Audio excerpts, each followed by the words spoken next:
Hold on.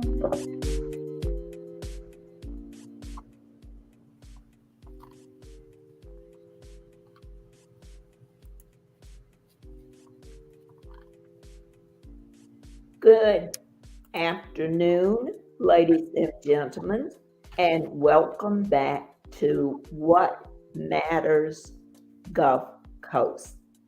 Today, we are very specially honored with our guest today, and she is going to talk with us about several business ventures and something especially important that will be coming up on May the 21st. You know, we always take time at least once or twice a month and spotlight minority businesses. And this is one that is well on its way to becoming a very, very successful business in several arenas. So I would like to take this time to introduce Miss Jabaria Dent to you, and she's going to tell us something about herself and just what she's all involved in.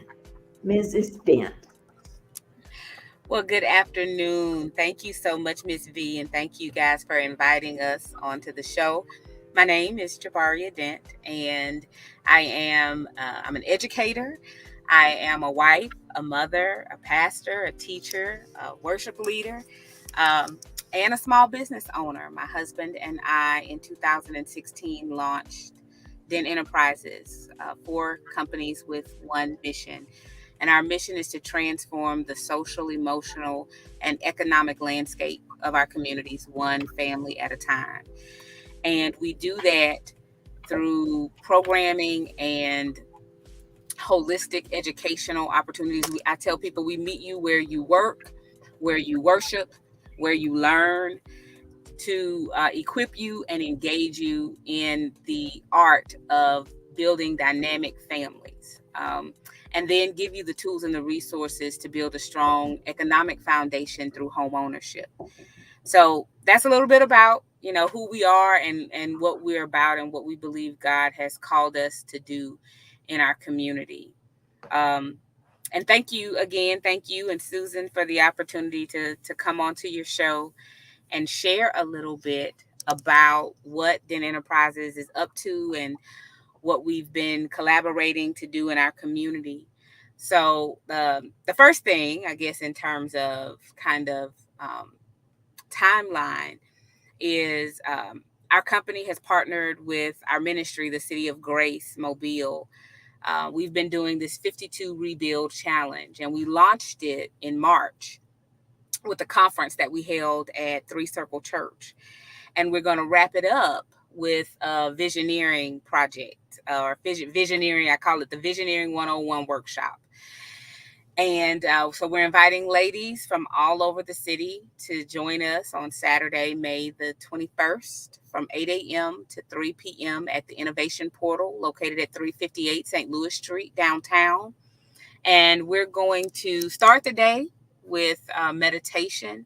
A good friend of mine, Miss June Phillips Johnson from Memphis, is coming down, and she's going to lead the ladies in a yoga and biblical meditation piece. And then after that, we'll have breakfast, and we're going to talk about vision and what does it mean to co-create the destiny that you were designed and purposed for in God. And so for 8 hours, we're going to work on our vision boards. I'm going to bring everything you need, the board, the materials, supplies, the pretty stickers, the ribbons, buttons, everything in between, scissors, glue, tape, whatever you want to use. We're going to bring it and allow you and God to operate and create in vision and in images and in words the future that you want for yourself.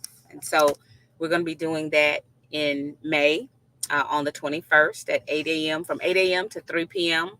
downtown Mobile.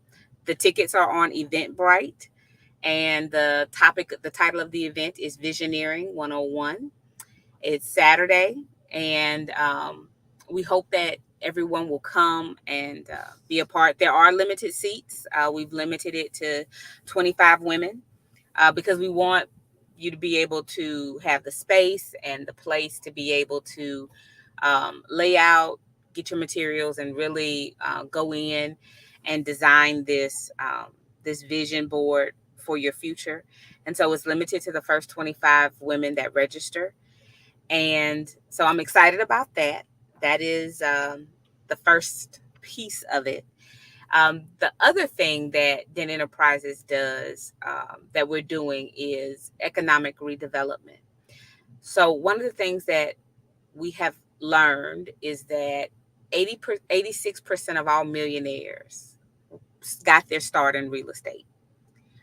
Wealth is developed through dirt.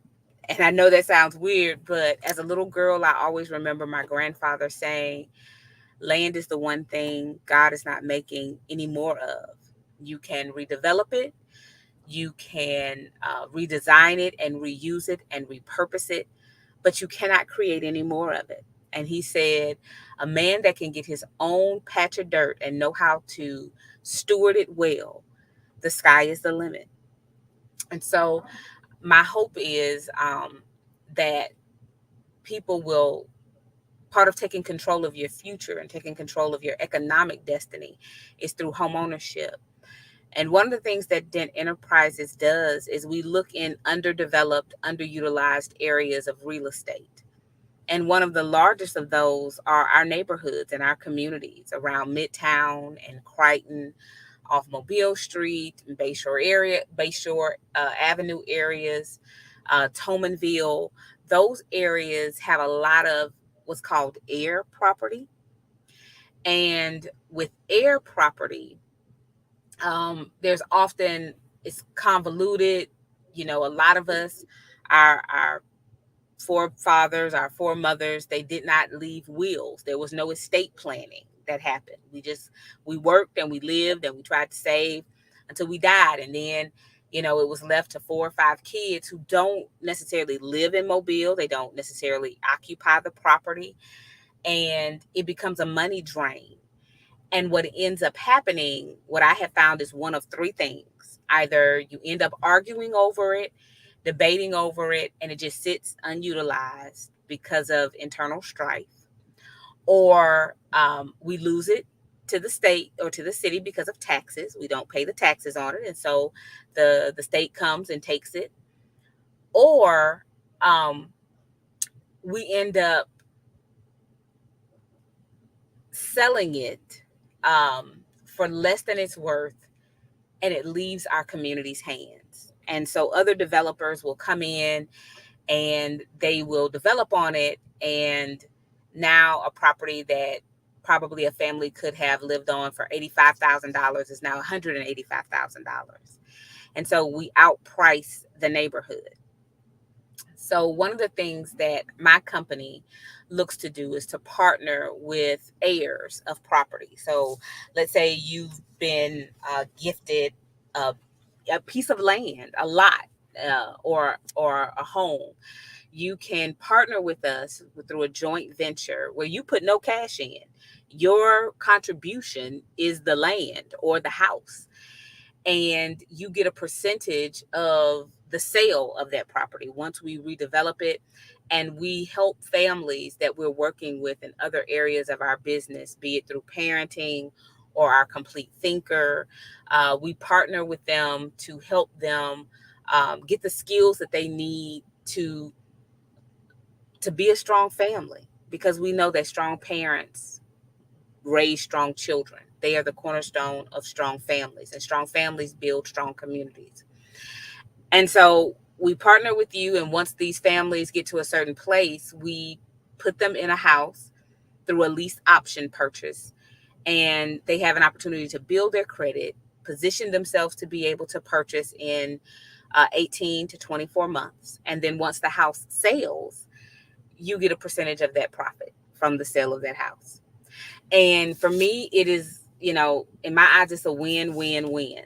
So whoever left that land or left that house did so with the hopes of improving the next generation's position or station in life. My dad and my mom had several properties around the city that they left to us because they wanted us to have a foundation of wealth. They wanted us to have something to be able to build off of and position ourselves to do better than they did. And my question is often, how are we honoring the legacy of what they have left us if we allow it to become overgrown, weeds to come up in it, it becomes boarded up, the city is called because no one has cut the yard in years, it is not maintained.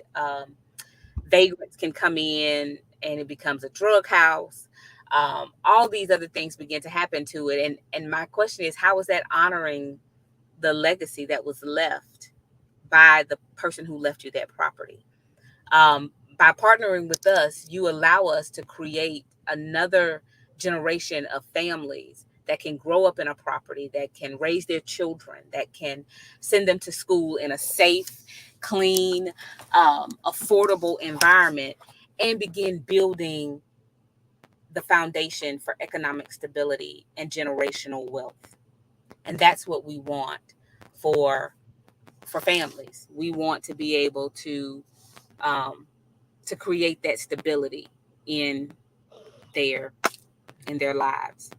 And I remember now that I totally did not tell tell Susan to progress the slides or whatever, but I'll make them available on the show.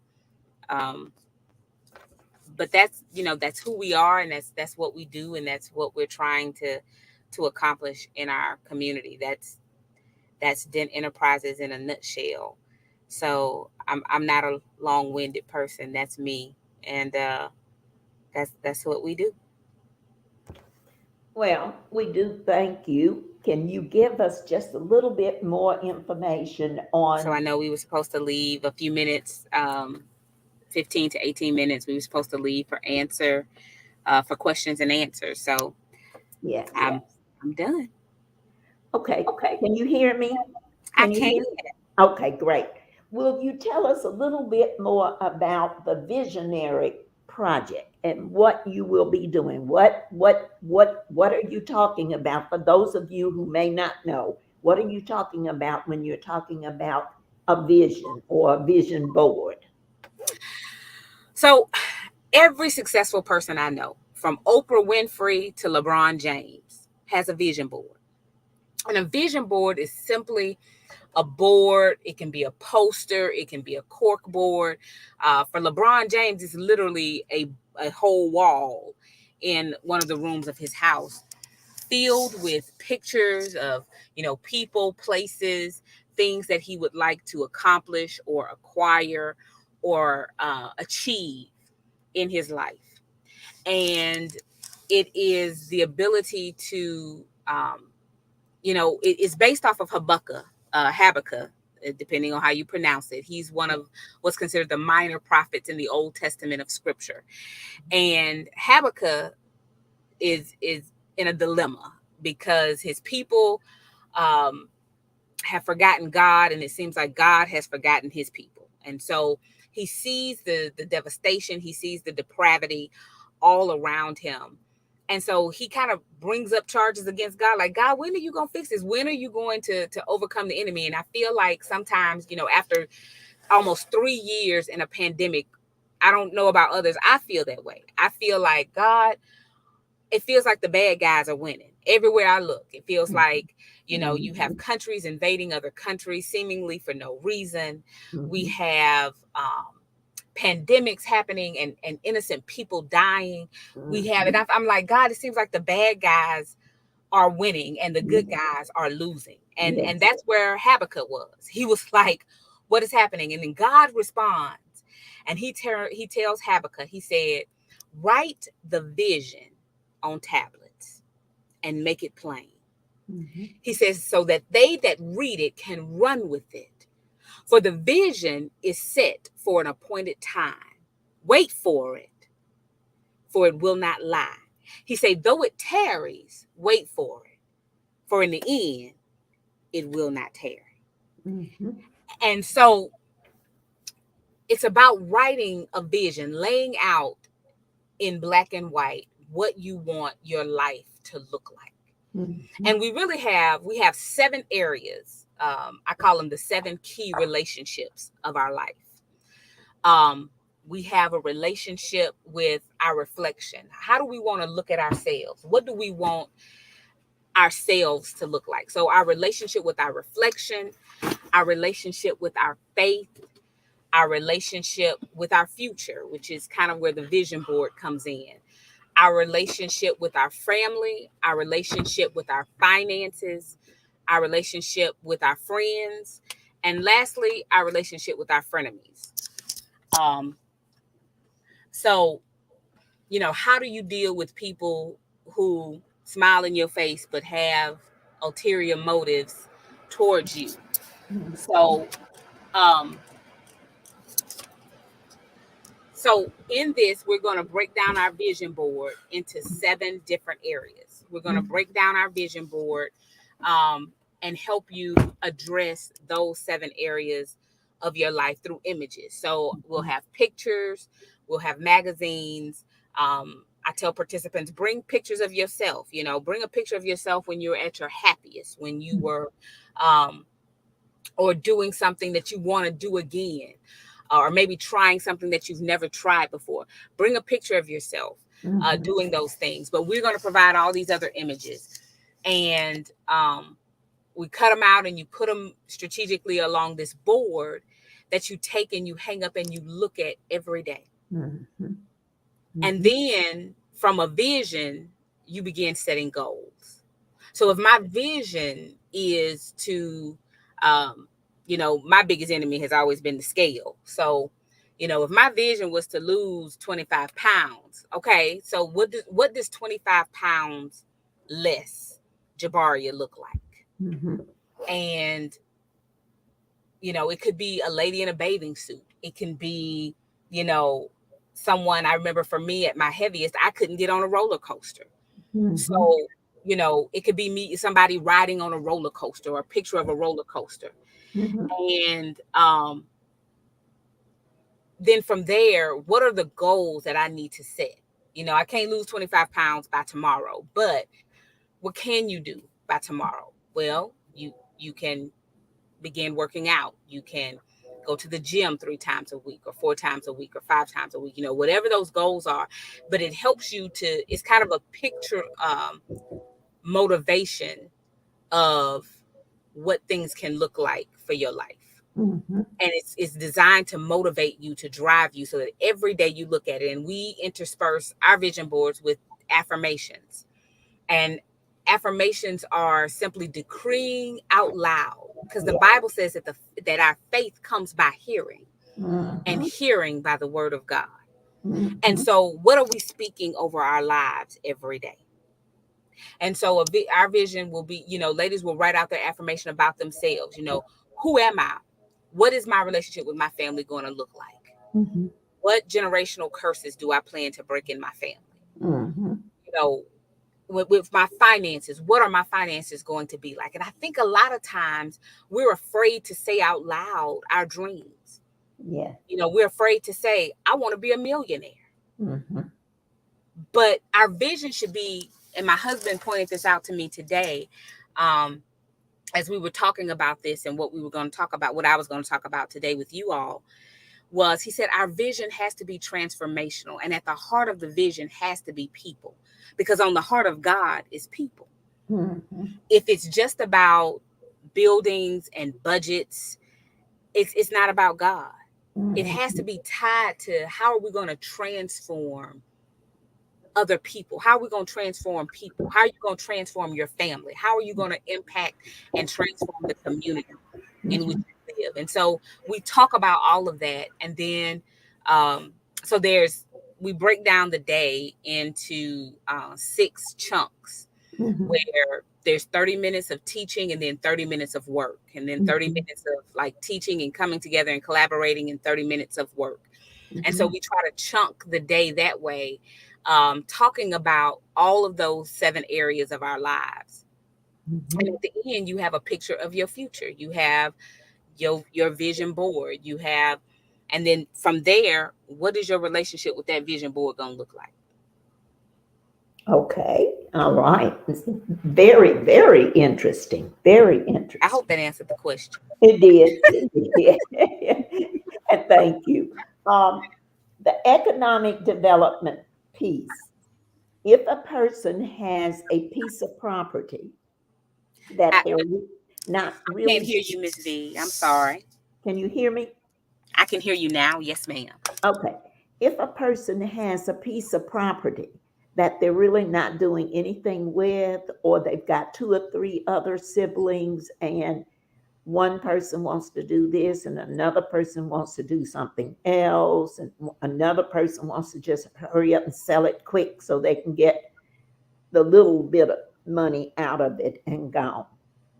What would you suggest they do, and how does that person get in touch with you? So there's two things. So the first thing I suggest that they do is let's all come together and talk. Mm-hmm. You know, to the extent that you're able, let's get everybody in the room together or on a call together. Technology is wonderful. It allows us to do amazing things like what we're doing right now. Yes. We're all in three different places, but we're able to come together to accomplish something. Mm-hmm. So let's get on a call. At the very least, I love person to person interaction, but if that's not possible, let's all get on a phone call or a Zoom call Mm-hmm. and let's lay out what the options are. You know, what are the options and what are the pros and cons of what you're currently doing and each of the options. If you'd like for Dent Enterprises to buy the land or the house outright, we can make you a fair cash offer and we can close on it and give you cash in hand in less than 30 days. We Mm-hmm. can do that. Mm-hmm. But we would rather partner with you because you get a better return on your investment as a joint venture partner. Yes. Um, but if it's, you know, if you just want to get the money and run, I'm good with that too. Yes. Um, but let's have a conversation, and I think that the first conversation should be giving me a call. Let's set up an appointment to talk. Um, Miss Susan, you know, y'all can share my phone number, 251 Again, my phone number is area code 251-545-2100. Or you can email me. Miss Susan put my email there on the screen, Jabaria at dententerprisesinc.com. And let's set up a time where all the stakeholders, everybody whose name's on the deed or, you know, on the property, let's have a conversation and see what our options are. And then let's go from there. We can buy it from you. We can partner with you to bring it back to life. Um, or you can keep doing what you currently doing. Yeah. So Okay. Sounds interesting. Sounds very appealing, and it should actually touch quite a few people out there. Because as you were saying, we've got a lot of property that's out there that is not being maintained, or it's been forsaken, period. And family members may be living out of town and have no idea, out of even state, and have no intentions of ever coming back. that's So right. it sounds like a very worthwhile program. I'm interested in, how did you guys drift off into these kinds of things? Because, normally when you think of a minister and a first lady, you don't necessarily think of them rolling up their You're breaking sleeves. up again. Oh, you don't necessarily think of them. Can you hear me now? Can you hear me, Jabari? Hello? Susan? I can hear you now, Miss V. Oh, I don't know what's happening. I don't know. But Everything's clear on this side. Sorry. okay, I was saying, oftentimes when you think of a minister and the first lady, you don't necessarily think of them rolling up their sleeves and going to work with the community or with other ventures and what have you, and you guys are totally opposite. So how did you guys drift off into these kinds of ventures? Well, when you look at Jesus, there's only 3 recorded instances of Jesus actually being in the temple, in church, preaching. Mm-hmm. Yeah. And 2 of them times he was tearing it up. Mm-hmm. So the model that Jesus set was out among the people. He was in the Yes. marketplace. Yes. And so we wanted to model Jesus. We Mm-hmm. wanted to, because, church is the locker room for life. I think about a football team.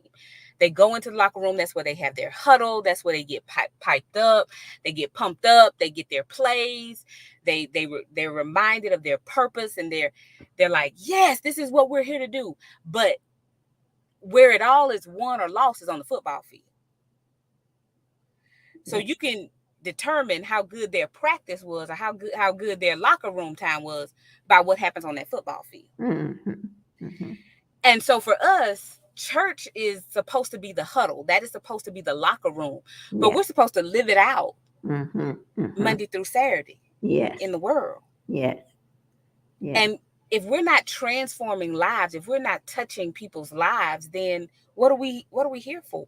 Mm-hmm. If we're not helping to improve the world, because Jesus, we always talk about the by and by. We talk about, when we die and we all go to heaven and all that. But Jesus has a purpose. He also spent 33 years here on earth teaching us how to live. Yeah. Mm-hmm. And so how do we walk this thing out? And Mm-hmm. that's what my husband and I aim to do every day. We want to walk this faith thing out and show other people how to do it the same way. Great. Great. It is so refreshing to hear you and Reverend Dent speak in this manner. It is wonderful to me to know that ministers and first ladies will get out there Susan, and I they. think you muted her again. I can't hear her. Susan? No, she's coming through on this side. I'm not sure what's happening, but I can hear both of you clearly. Can you hear me now? I can. can. I can Okay, hear you now. great, Okay, I don't know what's great. happening.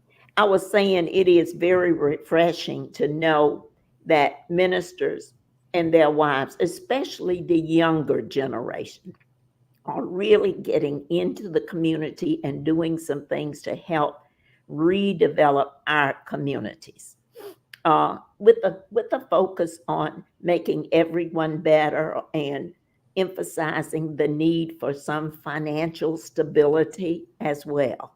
So we do welcome you for a very enlightening message today. Very enlightening Well, for thank you. us. Thank you so very much. I appreciate the platform. I appreciate you giving us the space to do this. And I'm just grateful for the opportunity. And my daughter's wrapped up her game, and uh she's my husband had to go to Augusta at the last minute and take care of our other daughter. And so I'm here in Pensacola. And so I'm grateful for technology, because it allows me to still share with you guys and be here with you all, even though I'm not at my home studio. Yes, yes, I'm in my car, uh, taking this opportunity. But I'm so grateful to you and Miss Susan for the platform. great. Thank y'all for what you all are doing in the community, for sharing information, for kind of being a sounding board for our community, and keeping us informed and engaged on things that are happening throughout our community. So I'm grateful to you all for the work that you all are doing and pouring back into the community as well. Well, thank you. We thank you for sharing this time with us. And we may be able to get back in touch with you after you complete your May 21st date and talk with you a little bit about what were the results. Okay? All righty. Thank you so much. Thank you. Thank you, Have a good Jabaria. one. You Thank too. you. Bye Thank And, bye. you. ladies and gentlemen, I do want to remind you now, Miss Susan does have this, and she's going to put it on our page for us. But Mr. Carroll in District 2 whether you're in District 2 or 1, 3, or whatever. He is having several of community meetings. And when we have these community meetings, they discuss everything that may be happening with the city. And you know as well as I do, some very important things are happening right now that have not been finalized. For example, redistricting and even the possibility of annexation. So, if you will, pay close attention. The very next community meeting will be May 3rd at Robert Holt Community Center, which is on Edward Street in the Plateau community. But pay close attention and attend at least one of these. Now, the one that's going to be on May 3rd, they will also have Mr. Oh, the last ship, the last slave ship, the Clothea, the true story of how the Clothea was found, her descendants, and an extraordinary reckoning by Ben Raines, who's actually done this piece and it has been published on, presented on NPR. That is our show for today. Pay attention to our posting because we will have all these community meetings listed. And please attend. And we will see you again next Sunday. Same place, same time, same station. Good evening, and thank you for sharing this time with us.